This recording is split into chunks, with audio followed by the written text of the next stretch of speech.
Un salon qui est organisé grâce au soutien de différents partenaires comme Saint-Brieuc, Armor Agglomération, Lamballe, Terre et Mer, l'Ordre des experts comptables, l'Ordre des avocats, Groupama, MAF, la Banque Populaire, le Crédit Agricole, le Crédit Mutuel de Bretagne. Et je m'excuse si j'en oublie. Vous êtes aujourd'hui plus de 200 inscrits à cet événement. Sachez que vous allez avoir tout de suite une conférence, mais que vous avez la possibilité de poser des questions en passant par le chat des réseaux sociaux. On les relaiera à la fin de la conférence. Et si on n'a pas le temps, de toute façon, encore une fois, vous avez tous les contacts sur le site internet de l'événement. Voilà, sans plus tarder, je vais passer la parole à Rebecca et Nathalie. Toutes les deux vont parler aujourd'hui de « Y a-t-il un marché pour mon entreprise ?» Vous donner peut-être des outils pour répondre à cette question. Et je vous passe la parole. Donc Nathalie de la BGE et Rebecca de la Chambre de commerce et d'industrie des Côtes-d'Armor. C'est à vous. Eh bien, bonjour à toutes et tous. Bienvenue donc dans cette petite mini-conférence. On va vous expliquer un petit peu comment ça va se passer. On va vous présenter quels sont les objectifs et les finalités en réalité d'une étude de marché qui est une étape importante dans la construction, la structuration de votre projet. Effectivement, les intervenants, alors je me présente, je suis Nathalie Poulain, je suis une des conseillères en création reprise d'entreprise de la BGE. Et donc, ma collègue aujourd'hui qui co-anime. Bonjour, Rebecca Malvi, donc je représente la Chambre de commerce des Côtes-d'Armor. On intervient effectivement sur la partie création, reprise d'entreprise également. Voilà, on va vous expliquer un petit peu quel est le but, la finalité donc d'une étude de marché. C'est une phase clé pour votre projet, pour la création de votre entreprise. L'étude de marché, elle va vous permettre de cerner le marché sur lequel vous allez lancer votre entreprise, donc, et vous permettre de convaincre aussi les éventuels financeurs dont vous pourriez avoir besoin.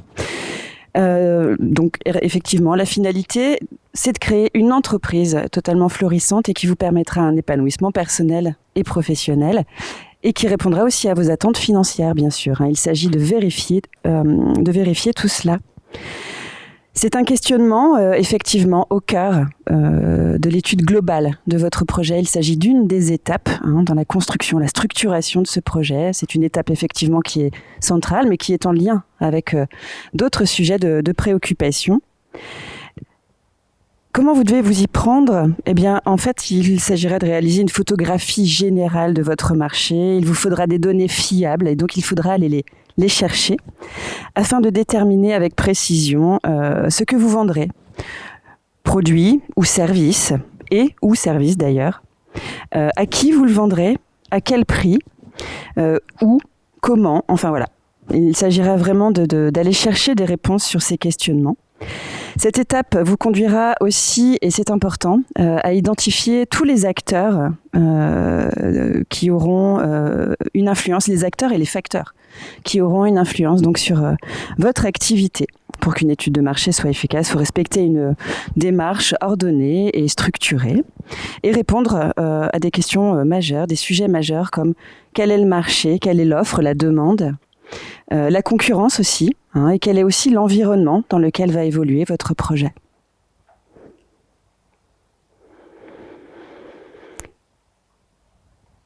Hop. Il s'agit effectivement d'un état d'esprit. La porte d'entrée de votre étude de marché sera d'étudier quelle sera votre clientèle, vos futurs segments de clientèle. C'est vraiment une question à mettre au centre de vos préoccupations et donc de votre projet. En termes de méthode, il faudra analyser des faisceaux d'indices qui vous amèneront à des conclusions utiles. La porte d'entrée de cet questionnement, comme je vous le disais, c'est vraiment la question des segments de la clientèle auxquels vous aurez affaire. Parce que pas de clients, ça veut dire pas de marché et donc pas d'entreprise. Donc on va aller vérifier tout ça dans le cadre de cette étude de marché. Il faut être curieux, c'est évidemment une qualité. Il faudra vous fixer des objectifs, des buts à atteindre. Quand par exemple, vous pourrez mettre en place un questionnaire, un sondage que vous pourrez diffuser pour obtenir ces réponses dont vous aurez besoin. Et il est mentionné donc sur cette slide aussi qu'il ne faut pas hésiter à interpeller votre réseau. Le réseau est un facteur essentiel que vous aurez aussi à développer pour pouvoir vous aider justement dans les conclusions que vous tirerez relativement à cette étude de marché. Je te laisse la parole. Alors, effectivement, cette étude de marché, elle présente l'intérêt où quand vous avez un projet de création reprise d'entreprise, vous allez avoir une idée, émettre des hypothèses et vous devez valider que cela va correspondre à un besoin client. Il faut vraiment vous obliger à sortir de votre propre croyance et d'aller sur le terrain pour valider effectivement ces hypothèses. Alors, comment on réalise cette étude de marché ? Il faut savoir que c'est un travail à la fois documentaire, donc il y a un gros travail de recherche qui se fait notamment via Internet, et il y a également un travail de terrain. Quel que soit le projet que vous entamez, vous menez toujours une partie de cette étude de marché, même si vous n'en avez pas forcément conscience. Parce que le fait de chercher un local, de regarder des fournisseurs, cela fait également partie de l'étude de marché.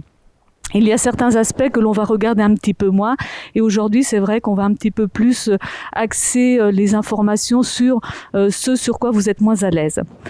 Donc 3 étapes dans cette étude de marché, l'étude de l'environnement, les clients et les concurrents. L'environnement, il s'agit en fait d'aller chercher des informations pour savoir quelles influences positives ou négatives vous allez avoir pour mener à bien ce projet et une fois que vous êtes en activité également, comment ça va influencer votre entreprise. Donc on va regarder l'environnement politique, juridique, réglementaire, les évolutions qu'il peut y avoir par l'intervention de l'État qui peut mettre en place une réglementation qui va remettre partiellement ou totalement votre projet d'entreprise. On va également chercher des chiffres clés, le nombre de créations, de défaillances d'entreprise, ça peut être des chiffres d'affaires au mètre carré. Voilà effectivement ce genre d'informations que l'on essaye de collecter pour un petit peu comprendre la tendance du marché, où est-ce qu'on se situe par rapport à ce marché. Ensuite, on va faire une étude de la clientèle. Donc une étude de la clientèle, c'est pas juste de dire je vais m'adresser à des jeunes ou à des moins jeunes, c'est d'aller beaucoup plus loin dans cette étude par effectivement une étude sociodémographique, mais également regarder les habitudes de consommation, comment ces habitudes ont évolué dans le temps au cours des 10, 15, 20, 30 dernières années pour essayer d'aller chercher aussi les tendances de consommation, celles que demain vos clients vont mettre en œuvre.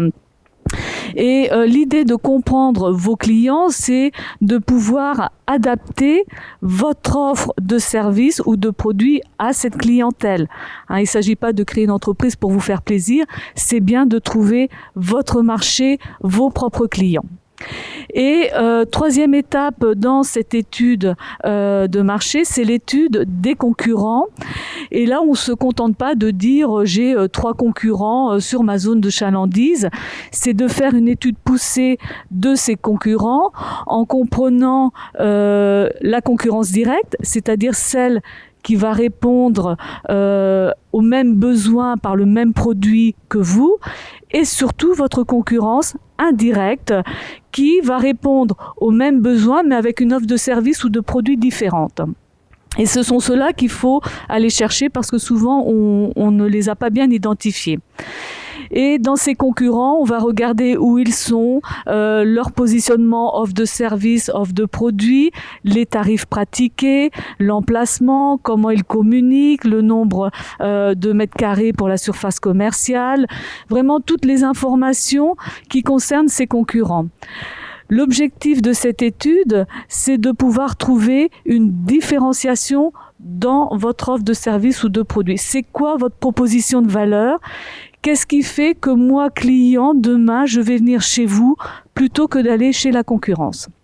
Donc quand on a mené effectivement tout ce travail, qui est quand même un travail assez laborieux, ça se fait pas juste en 5 minutes effectivement, eh bien on a mené notre étude de marché et c'est ce qui va permettre, comme l'a dit Nathalie, de définir notre stratégie d'entreprise, ce que l'on va vendre, à qui on s'adresse, combien et comment. Sachant qu'effectivement cette étude elle est évolutive, c'est pas figé dans le temps. Alors, où est-ce que l'on trouve ces informations? Alors c'est là où ça se complique un petit peu parce que c'est pas forcément évident d'aller chercher tous ces éléments-là, mais on a quand même au niveau de la partie études documentaires un certain nombre de sites où on va trouver des statistiques. Alors bien sûr le site de BPI France avec la partie création qui est vraiment la bible pour tout ce qui est création, reprise d'entreprise. On trouve énormément d'informations là-dessus. Armorstat, je suis entrepreneur, on voit les différents sites qui existent. Il ne faut pas hésiter aussi à se rapprocher des syndicats professionnels qui gèrent des statistiques à leur niveau pour la branche d'activité dans laquelle vous souhaitez vous implanter. Et puis d'aller participer également à des salons. Où là, vous allez rencontrer les acteurs de votre secteur d'activité et c'est vraiment une source d'information assez importante. Sur la partie études terrain, différentes façons effectivement, donc après ça va dépendre de ce que vous allez faire. Il va falloir adapter cette étude terrain par rapport à votre offre de services ou de produits futurs, mais on retrouve effectivement des sondages, des entretiens professionnels, il y a des possibilités de tester également votre offre de produits ou de services.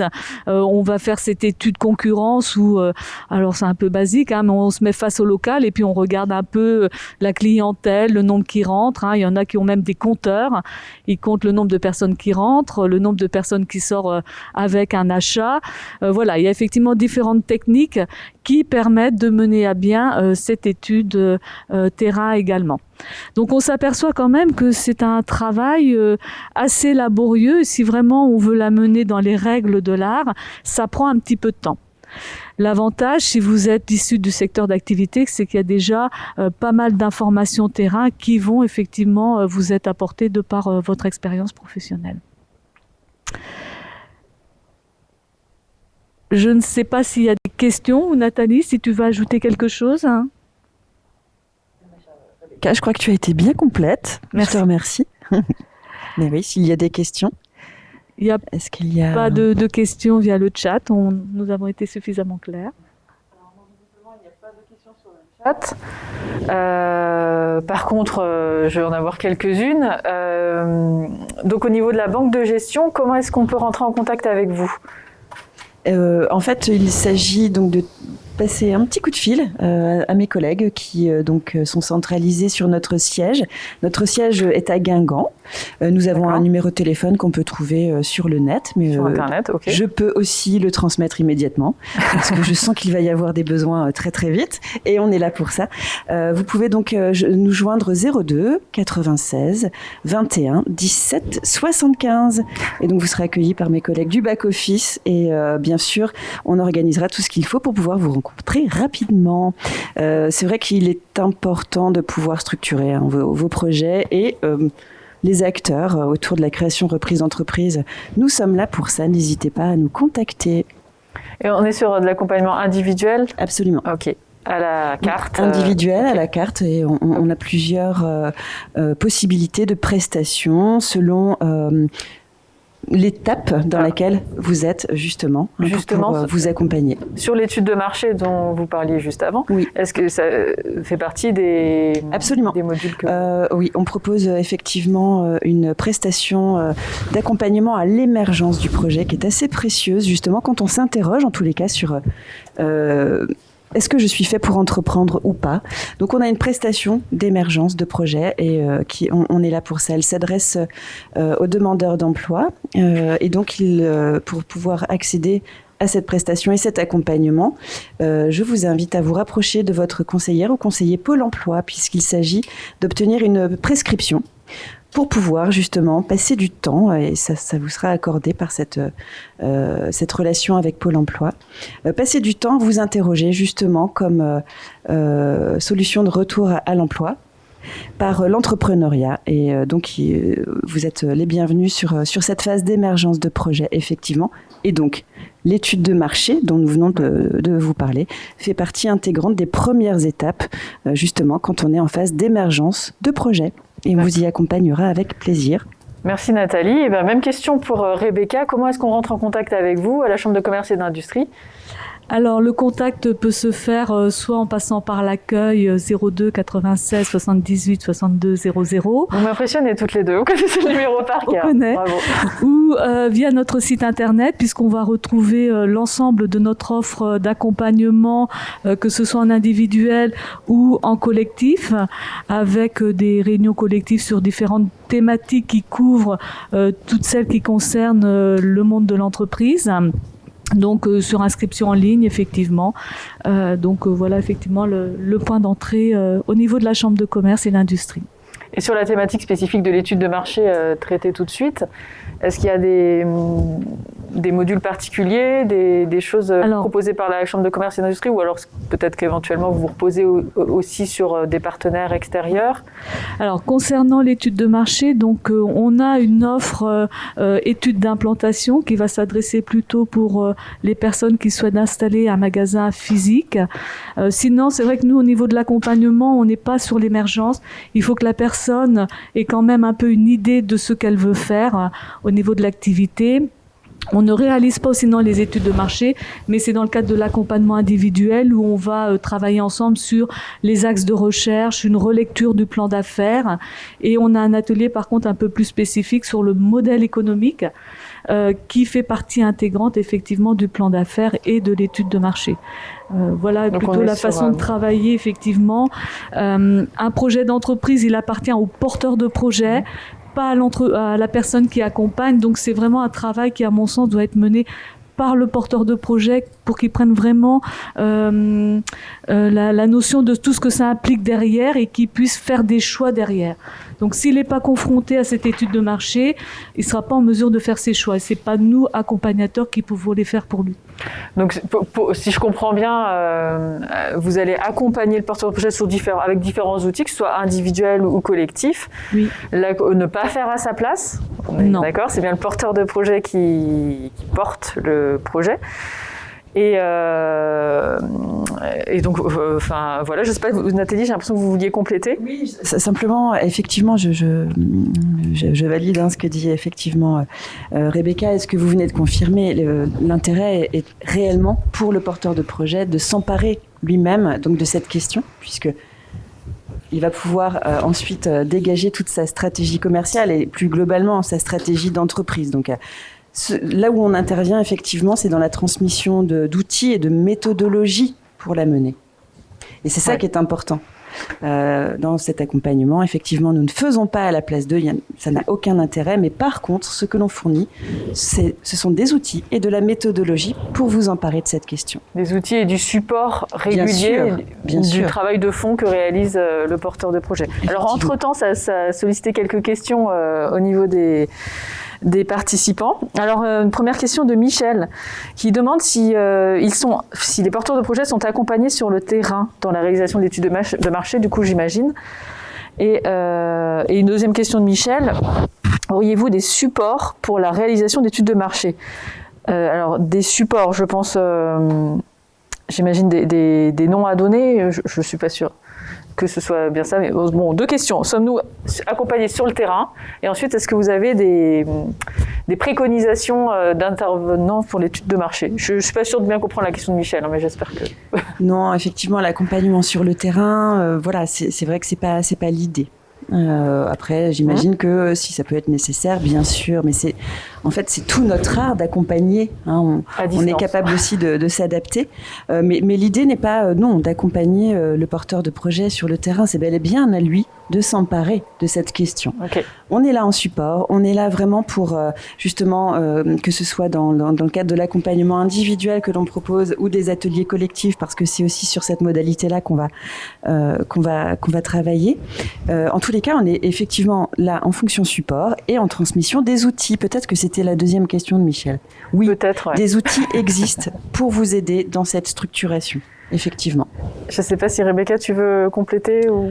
Alors oui, acquiescer. on a exactement le même positionnement que Nathalie, c'est-à-dire qu'on n'accompagne pas sur le terrain parce que c'est tout simplement un manque de moyens aussi humains. On a plus de 800 contacts par an, donc on ne peut pas aller sur le terrain avec chaque personne. Mais c'est vraiment de pouvoir accompagner. On veut aller sur le terrain, il faut construire un questionnaire. La personne va faire un premier jet et on fait une relecture derrière pour que vraiment il y ait la pertinence de ce questionnaire et que la personne revienne avec des éléments qui vont lui permettre vraiment de ressortir un résultat exploitable pour valider le projet. Et dans les outils, eh bien effectivement, ça va être des supports, alors outils vraiment de travail ou un livrable pour rédiger le plan d'affaires. Après, alors si c'est la question de Michel, ou sinon il existe des prestataires qui réalisent des études de marché. J'ai pas forcément les noms en tête, mais oui, on trouve des prestataires avec par contre un budget, voilà, qu'il faut pouvoir assumer derrière quand on est en phase de création ou reprise d'entreprise.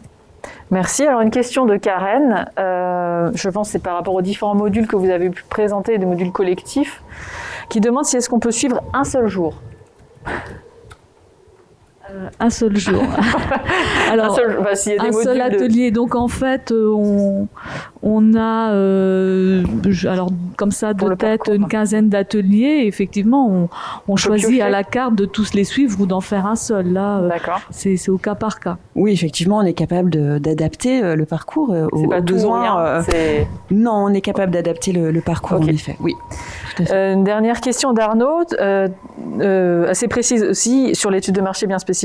Est-ce que vous conseilleriez de suivre les études de Xerfi ?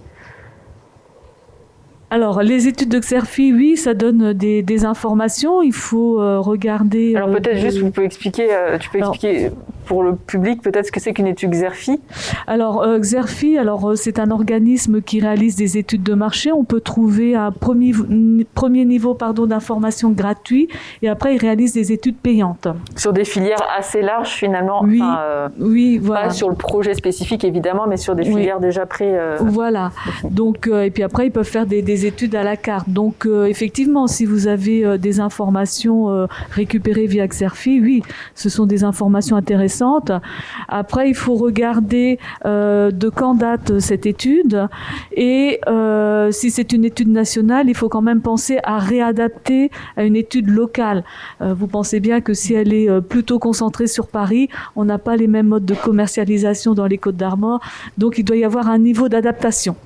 Mais oui, bien sûr, c'est une base de travail, clairement. Donc oui, pour répondre à Arnaud, oui, c'est une bonne base, mais attention, rester vigilant, on ne peut pas prendre ça pour argent comptant, il faut vraiment le projeter par rapport à son projet, son implantation. Oui, tout à fait. Merci. Eh bien, on n'a pas d'autres questions. Je ne sais pas si vous aviez la possibilité, vous avez la possibilité de donner un conseil chacune par rapport aux questions de l'étude de marché pour les porteurs de projets qui sont derrière leur écran. De la réaliser parce que ça va permettre vraiment de prendre du recul par rapport à votre projet et d'être dans l'anticipation. Travailler sur une étude de marché, c'est du coup se confronter à la réalité du terrain et les problématiques que vous pourriez rencontrer. Et Dieu sait qu'il y en a toujours en entreprise. Donc quand on peut effectivement appréhender en amont les différents problèmes que l'on va rencontrer et essayer de trouver des solutions, eh bien ça va effectivement être un avantage une fois que vous serez en activité pour être dans cette anticipation. Donc faire une étude de marché, y aller en anticipation, pour l'anticipation. Oui. Okay. Nathalie ? Oui, pour l'anticipation et aussi tout simplement pour ne pas rester sur peut-être des stéréotypes qu'on pourrait nourrir, sur la vision qu'on a soi-même de sa future activité. Il s'agit de se confronter, comme tu le disais, Rebecca, à la réalité du terrain et à la réalité des besoins de vos futurs clients. Parce que c'est là que ça va se jouer en réalité. Donc il s'agit vraiment d'aller récupérer un maximum d'informations sur les conditions dans lesquelles l'activité peut déjà se dérouler pour d'autres entreprises. Étudier surtout, mais quels sont les besoins de votre future clientèle et d'y répondre et de travailler à y répondre. Et c'est justement en étant allé chercher toutes ces informations que vous allez pouvoir travailler toute la stratégie de votre entreprise et comment vous allez vous vendre et comment vous allez vous positionner par rapport aux informations que vous aurez récupérées dans le cadre de cette étude de marché pour répondre donc à un besoin et garantir du business. Merci. Donc s'immerger sur le terrain. Donc y aller pour anticiper et s'immerger sur le terrain avant de faire de mauvais choix parce qu'on n'a pas été confronté forcément au terrain. Voilà. Exactement, hein, c'est une phase qui permet d'être confronté à la réalité et pas simplement à ce qu'on pouvait imaginer à propos de cette réalité. Ça me fait penser à un témoignage de tout à l'heure ce matin sur les projets d'agriculture où on nous disait il y a la possibilité de s'immerger ou même sur d'autres projets, je ne sais plus, de s'immerger dans une autre situation, une situation similaire, une entreprise, un projet similaire, d'aller faire quelques jours carrément dans le projet, quoi. Voilà. Exactement. Je voudrais juste rajouter l'étude de marché, c'est le bon produit au bon moment, au bon endroit, au bon prix, à la bonne personne. Faut répondre à toutes ces questions. Voilà. Ok, merci beaucoup à toutes les deux. Je le rappelle, si vous avez davantage de questions et puis surtout des questions individuelles, etc., vous trouvez les coordonnées de Rebecca et Nathalie sur le site internet du Salon de la Création. Et vous avez donné les numéros de téléphone tout à l'heure pour la procédure, comment rentrer en contact avec vous. Voilà, écoutez, merci beaucoup. Bonne fin de journée. Et on va passer à la conférence suivante.